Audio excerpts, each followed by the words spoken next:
Bismillahirrahmanirrahim. Assalamualaikum warahmatullahi wabarakatuh. Saudara pemirsa channel terpilih MTA TV dimanapun Anda berada, puji syukur Alhamdulillah senantiasa kita panjatkan kehadirat ilahi Rabbi Allah Subhanahu wa Ta'ala atas genap karunia nikmat dan juga rahmatnya untuk kita semua di perjumpaan sore hari ini.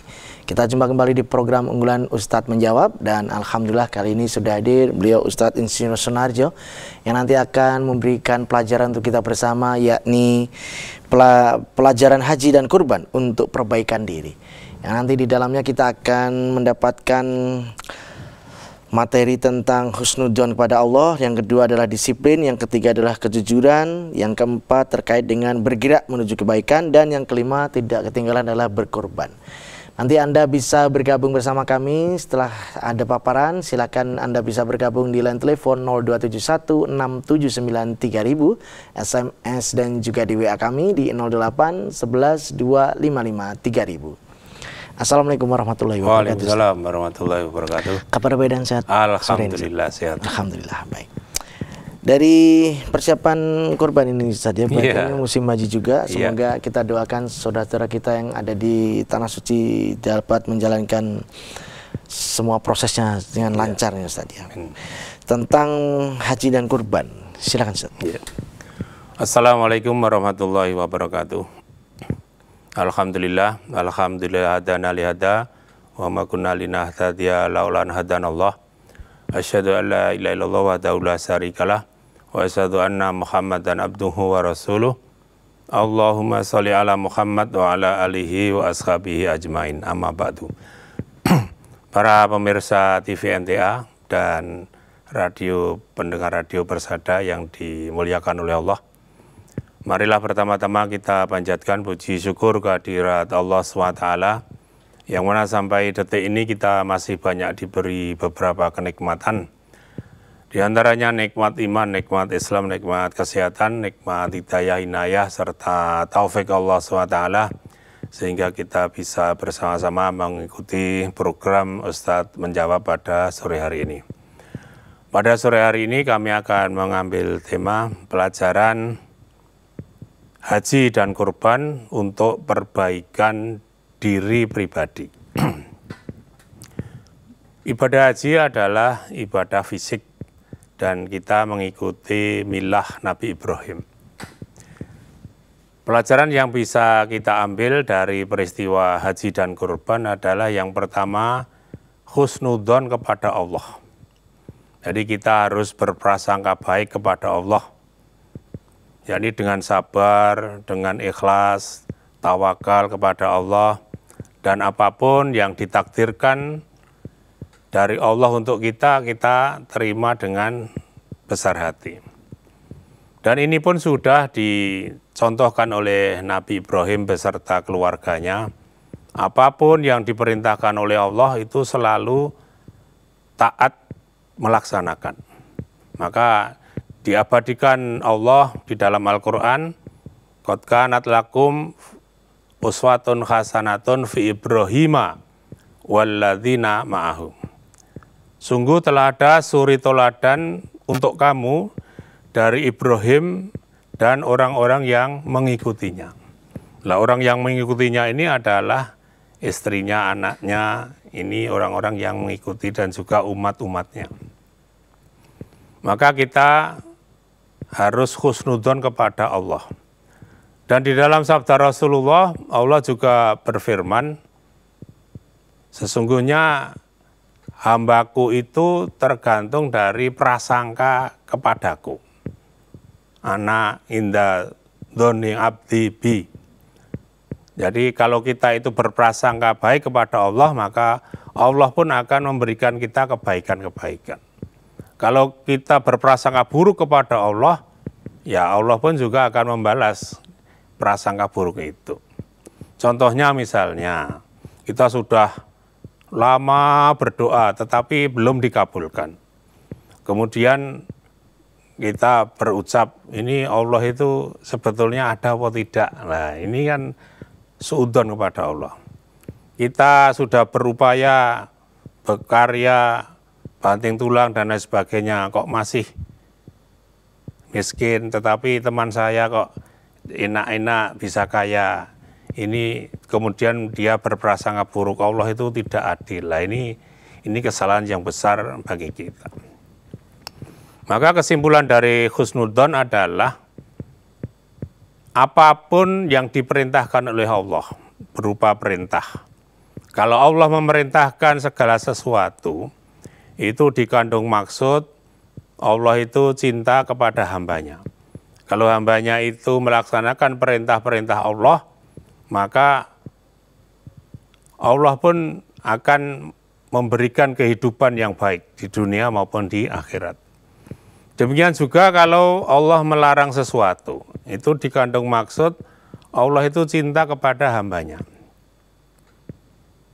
Kalau hamba itu meninggalkan apa yang dilarang oleh Allah, dia akan hidup bahagia dunia dan akhirat. Tapi kalau hamba itu melanggar larangan Allah, ya dia akan celaka, baik di dunia maupun di akhirat. Maka kita harus husnudzon kepada Allah. Kemudian yang kedua adalah disiplin. Kalau kita sudah husnudzon kepada Allah, maka kita akan melaksanakan apa yang diperintahkan oleh Allah ini dengan disiplin. Dan disiplin ini sudah bisa kita ambil dari pelajaran haji. Haji itu pelajaran untuk disiplin. Disiplin akidah, disiplin syariah, disiplin waktu, dan lain sebagainya. Disiplin akidah itu berhaji itu hanya karena Allah. Dan menyembah hanya kepada Allah. Meminta hanya kepada Allah. Itu disiplin akidah. Syariat juga demikian. Kita harus disiplin. Kita umat Islam itu punya syariat sendiri. Tidak boleh kita mengikuti syariat-syariat agama lain. Maka Allah berfirman di dalam surat Hasr ayat 18, A'udzubillahi minasyaitonirrajim, Tsumma ja'alnaka ala syariati minal amri fattabi'ha wa la tattabi' ahwa alladzina la ya'lamun. Kemudian kami sudah menjadikan untukmu di dalam agamamu itu syariat yang benar dan lurus. Maka ikuti syariat itu. Dan jangan kamu mengikuti kemauan orang-orang yang tidak tahu tentang agama. Nah ini disiplin tentang syariat. Di dalam haji pun juga demikian. Yang dibenarkan adalah syariat mengikuti Rasulullah. Karena haji ini ibadah yang sudah lama. Sebelum Nabi Muhammad diutus itu sudah ada haji. Nah kemudian disempurnakan oleh Rasulullah dan kita mengikuti apa yang dilakukan oleh Rasulullah. Kemudian disiplin tentang waktu. Haji ini disiplin sekali tentang waktu. Misalnya saja wukuf. Wukuf itu harus di Arafah. Dan harus tanggal 9 Zulhijjah. Kalau di luar tanggal itu ya tidak sah hajinya. Di luar Arafah juga tidak sah hajinya. Maka ini bentuk kedisiplinan. Kita juga harus disiplin. Masalah waktu kita harus disiplin. Allah itu bersumpah tentang waktu banyak sekali. Ada wal asri, ada wal laili, ada wan nahar, ada wal duha, dan lain sebagainya. Maka kita pun oleh Allah diberi waktu. Dengan waktu kita bisa bahagia, dengan waktu kita bisa celaka. Tinggal kita bagaimana menggunakan waktu tersebut. Kemudian yang ketiga adalah kejujuran. Di dalam ibadah haji itu dituntut untuk jujur. Bekal yang digunakan itu harus hasil dari kejujuran. Dan di dalam melaksanakan haji pun juga harus jujur. Misalnya sudah tawaf 7 kali atau belum, itu harus jujur. Sudah sa'i 7 kali atau belum, itu harus jujur. Kemudian di Arafah juga sudah masuk areal Arafah atau belum, itu harus jujur juga. Demikian juga kejujuran itu dicontohkan oleh Nabi Ibrahim. Berkata kepada anaknya, "Wahai anakku, sesungguhnya aku bermimpi untuk menyembelih kamu. Bagaimana pendapatmu?" Ini bagi anak yang soleh akan mengiyakan atau mempersilahkan bapaknya untuk menyembelih dirinya. Nah ini suatu kejujuran harus dinyatakan walaupun akibatnya itu rugi, yakni akan kehilangan anak. Tetapi kebenaran itu harus dilakukan, kebenaran itu harus dinyatakan. Maka qulil haqqa walau kana muran. Katakan yang hak walaupun akibatnya itu pahit. Memang kadang-kadang kalau kita itu jujur itu pahit. Gitu. Berdagang jujur, ya kelihatannya ya batinnya atau labanya yang sedikit. Tapi itu berkah sekali. Berbohong itu kalau pedagang ya labanya banyak tapi ya tidak berkah. Dan hanya sebentar nanti. Tapi kejujuran akan langgeng dalam berdagang misalnya. Maka jujur itu wajib. Gitu. Maka Rasulullah SAW pernah bersabda, "Alaikum bisidqi, fa inna sidqa yahdi ilal bir, fa innal birra yahdi ilal jannah." Wajib atas kamu jujur, karena jujur itu akan menuntun kamu kepada kebaikan. Dan kebaikan itu akan menuntun kamu kepada surga. Kebalikannya, wa iyyakum wal kadhiba. Hati-hati kamu, jangan sampai kamu berdusta. Fa innal kadhiba yahdi ilal fujur. Karena kedustaan itu akan menuntun kamu kepada keburukan. Fa innal fujura yahdi ilan nar. Dan keburukan itu akan menuntun kamu kepada neraka. Awalnya jujur, akhirnya surga. Awalnya dusta, akhirnya ke neraka. Maka kejujuran itu sangat penting. Kemudian yang keempat adalah bergerak untuk menuju kebaikan. Ibadah haji adalah ibadah yang bergerak.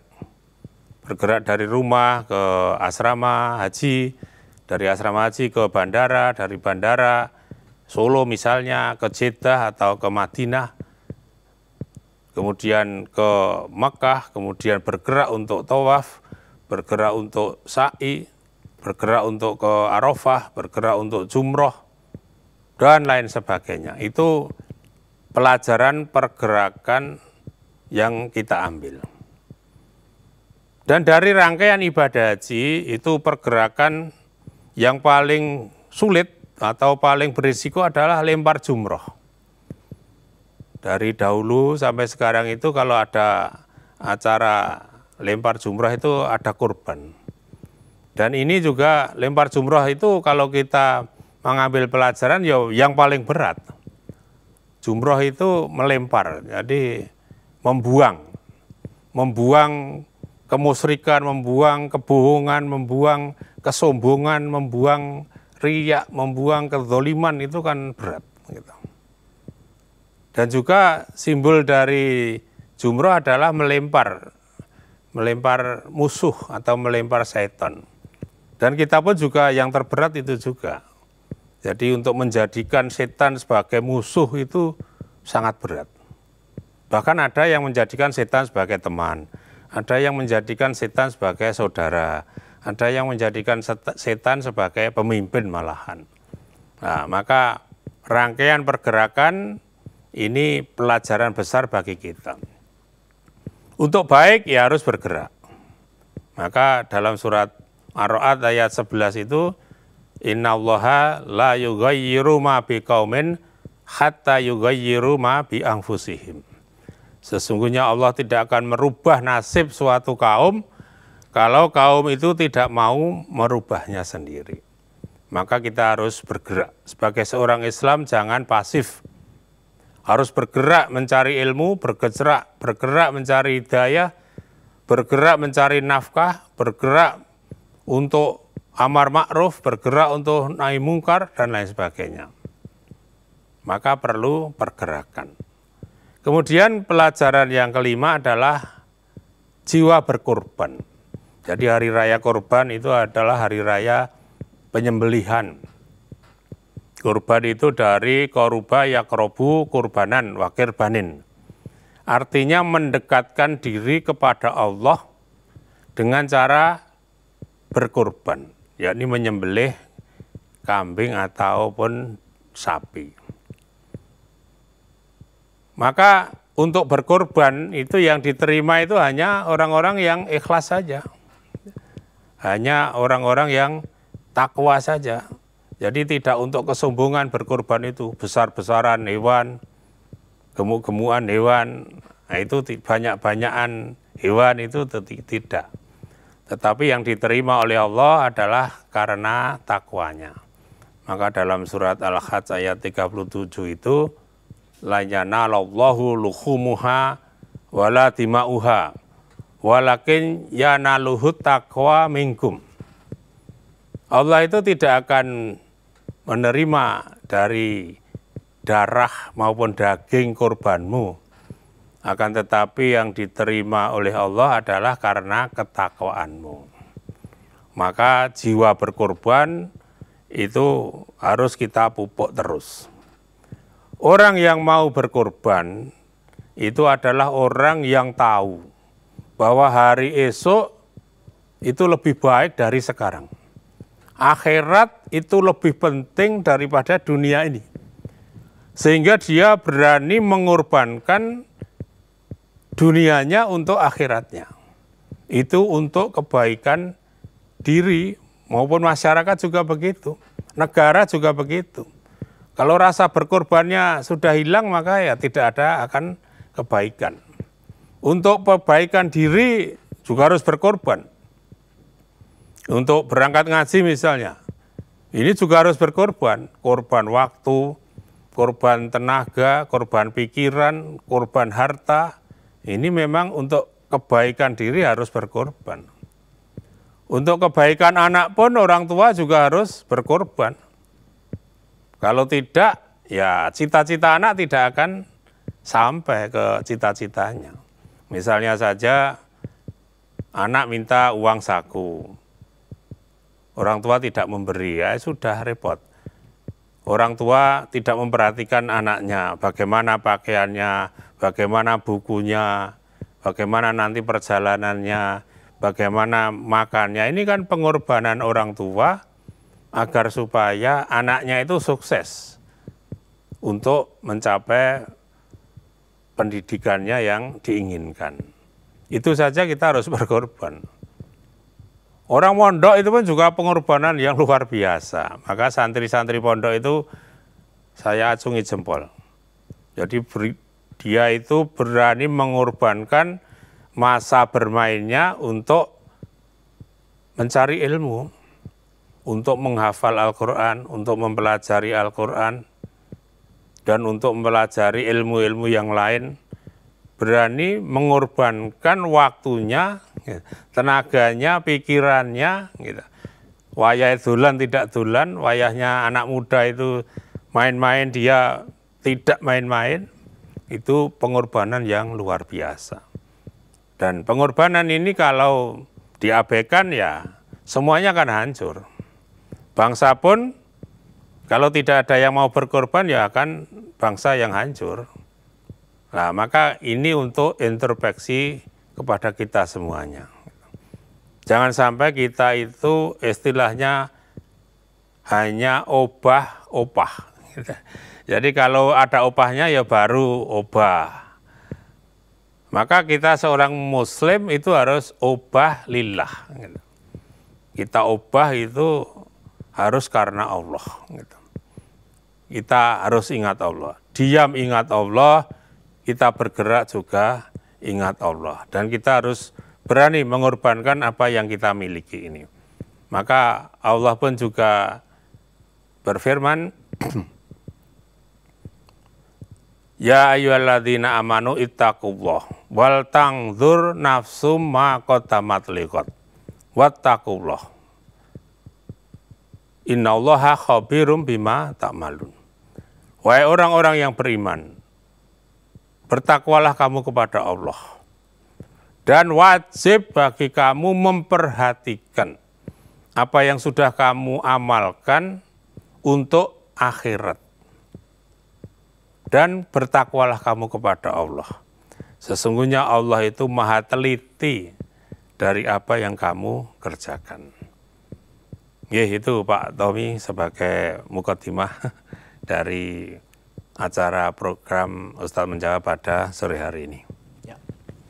Baik pemirsa, kami harapkan Anda bisa bergabung bersama kami di line telepon 02716793.000, SMS dan juga di WA kami di 08112553.000. Namun sebelumnya kita akan simak beberapa informasi dalam rangkaian jeda pariwara berikut ini.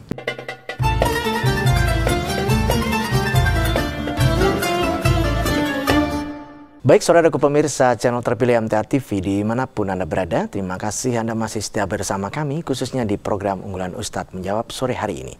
Kita lanjutkan di sesi yang kedua, kami persilakan Anda ingin bergabung di line telepon 02716793.000, SMS ataupun di WA kami di 08112553.000.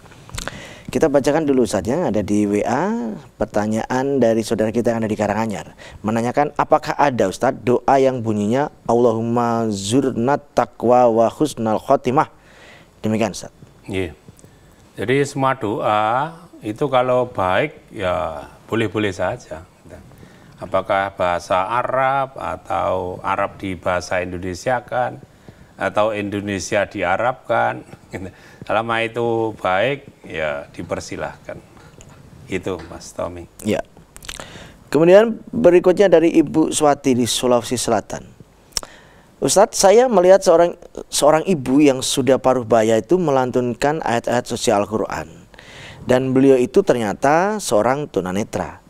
Setiap orang yang lewat itu memberikan uang, ada yang 5.000, ada yang 2.000, dan uang tersebut dimasukkan ke dalam kaleng yang sudah dipersiapkan, yang ada di depan beliau.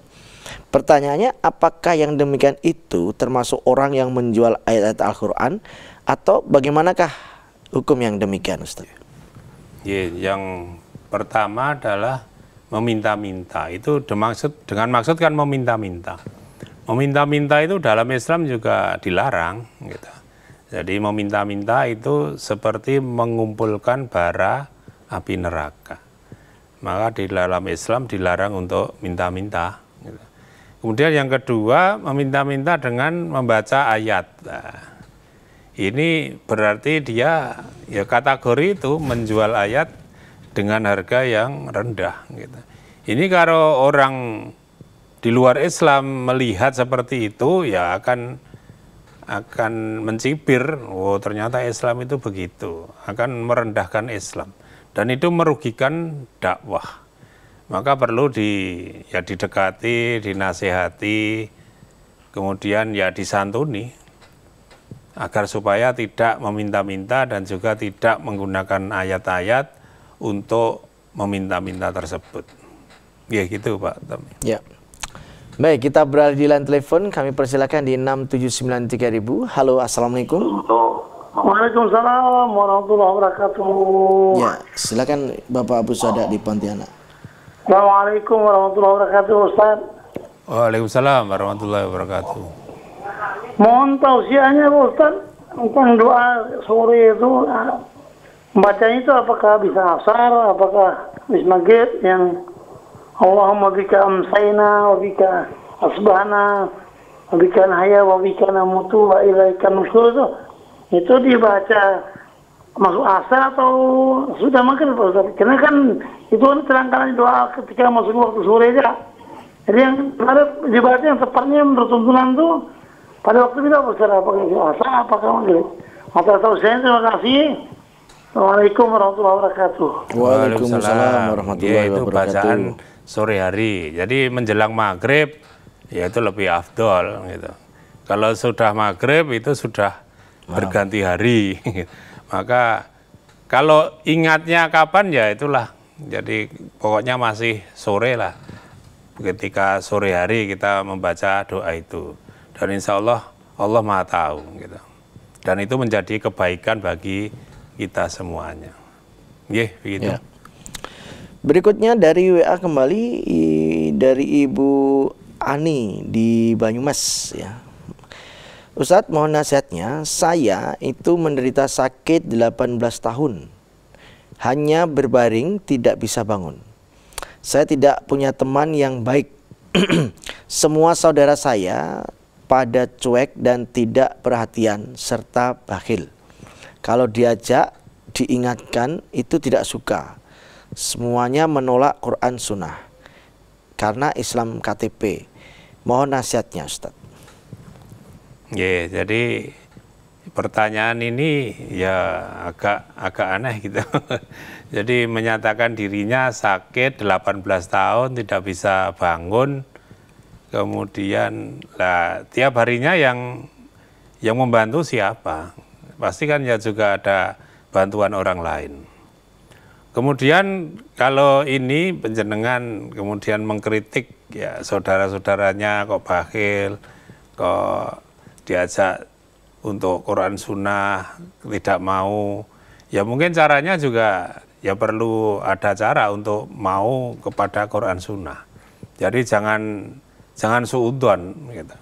Memang berdakwah itu perlu adanya du ilmin, du malin, du kuatin, itu orang luar juga memperhatikan itu. Jadi punya ilmu, punya kesehatan, punya harta, itu modal dari dakwah. Jadi kalau kita berdakwah ya tiga-tiganya harus punya.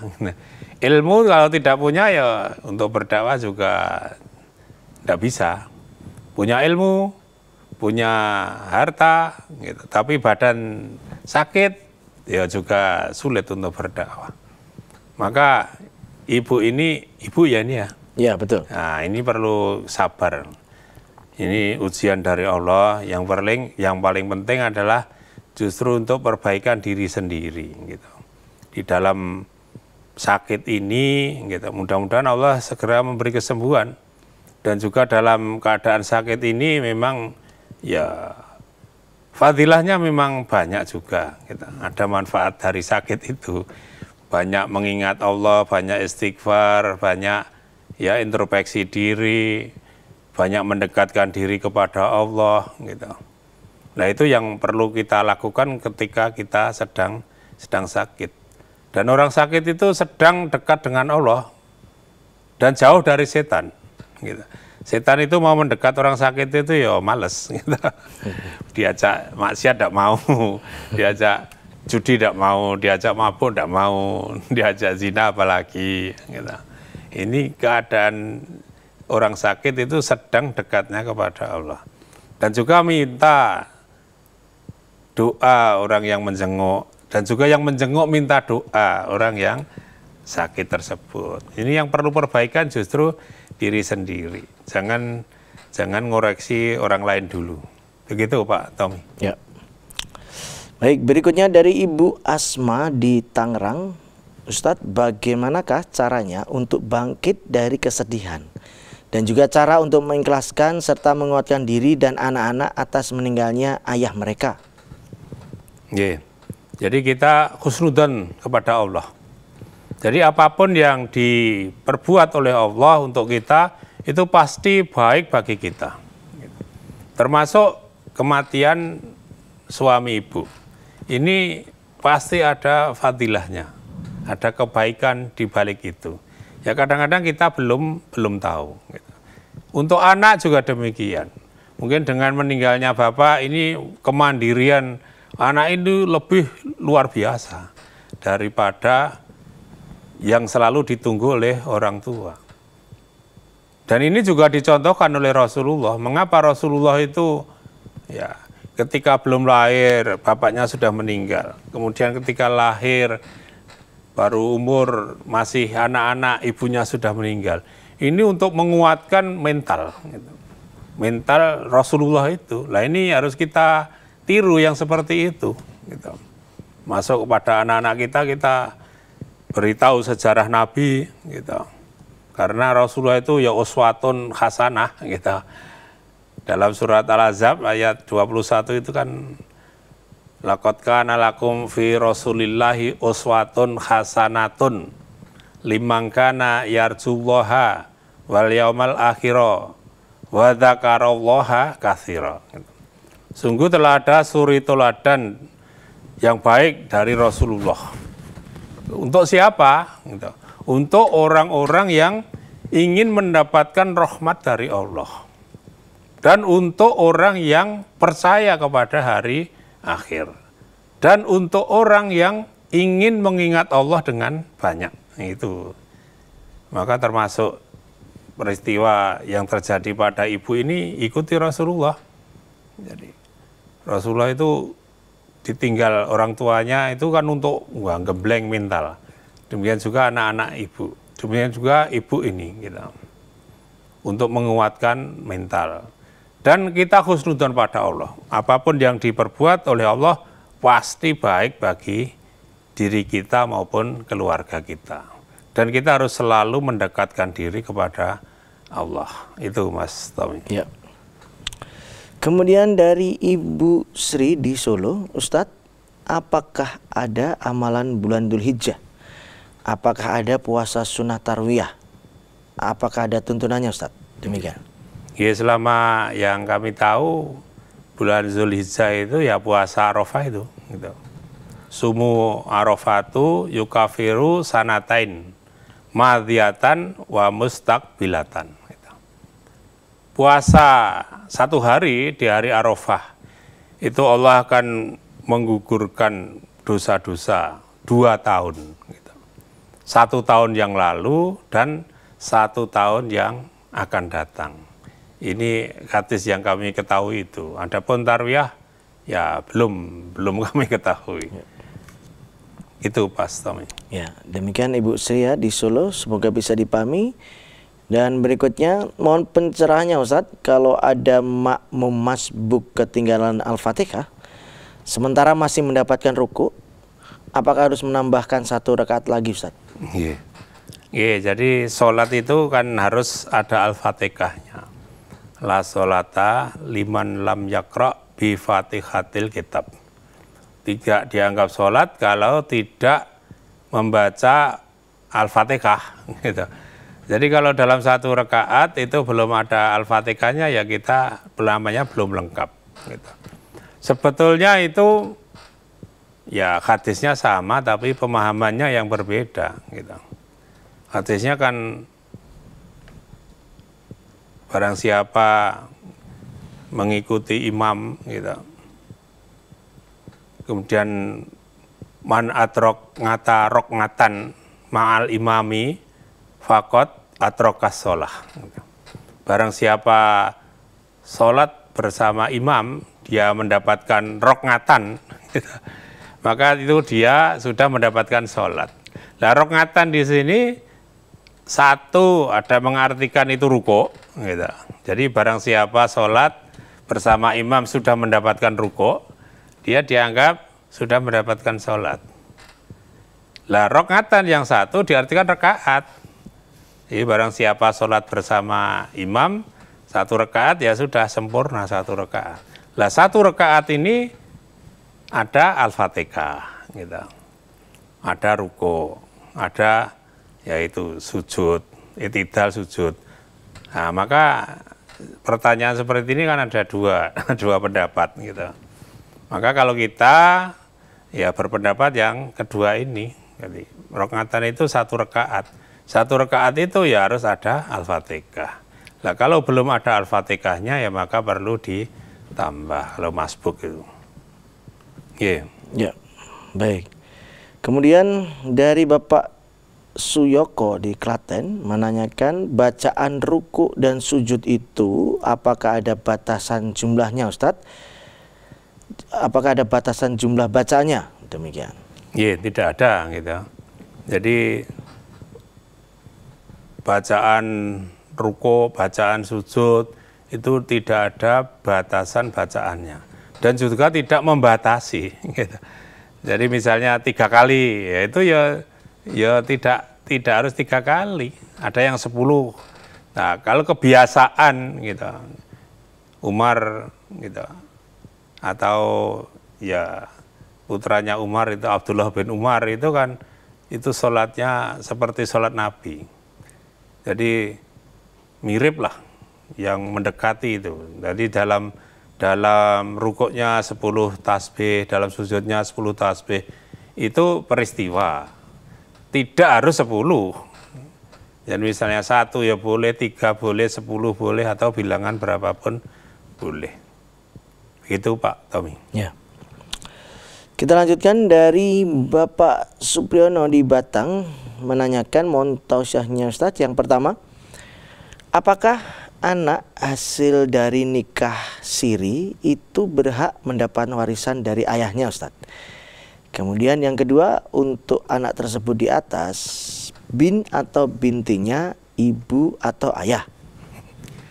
Sebetulnya nikah itu enggak ada nikah siri, nikah nikah pemerintah gitu. Ya namanya nikah ya nikah gitu. Kalau pemerintah itu kan mencatat gitu. Maka petugas pencatat nikah gitu. Nah, kalau nikahnya sendiri kan ya tidak harus Pak Penghulu, tidak harus petugas negara itu hanya mencatat. Nah maka yang ditanyakan ini ya dari hasil pernikahan itu ya anak yang mendapatkan warisan juga dari keluarga itu. Demikian juga namanya juga bin ya bin bapaknya, tidak kok bin ibunya. Jadi nikah itu ya itu nikah, tidak ada nikah siri, tidak ada nikah jahr gitu. Petugas negara itu hanya mencatat pernikahan. Itu Pak Tommy. Ya. Baik, kami persilakan bagi pemirsa yang ingin memanfaatkan kesempatan di penghujung ini di line telepon 02716793.000 ataupun di SMS dan di WA di 08112553.000. Kita lanjutkan pertanyaan berikutnya Ustadz. Dari saudara kita di Kota Mubagu, namanya Lora Pondak, begitu. Sumatera Utara, Ya. Sulawesi Utara ya. Ustadz, kadangkala kita ingin sekali hidup lebih baik, tapi diuji dengan perbuatan buruk orang. Akhirnya kita tanpa sadar berbuat buruk. Apakah itu termasuk mengikuti hawa nafsu atau bagaimana? Iya, termasuk mengikuti hawa nafsu. Kalau kita orang baik, kemudian dijahati, terus kita kembali menjahati, itu kan sama saja, terpancing. Ya.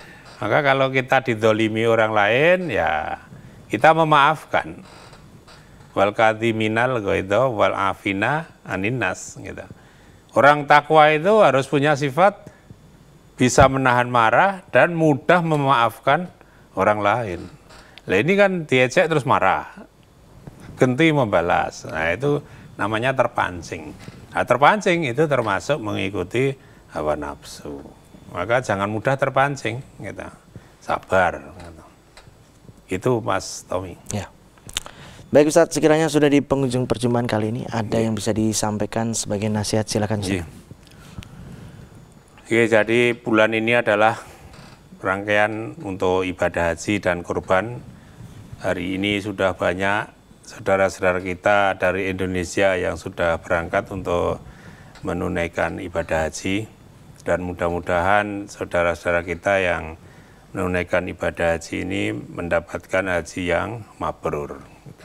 Kemudian kita yang di sini dari pelajaran haji dan kurban adalah betul-betul kita bisa mengambil pelajaran.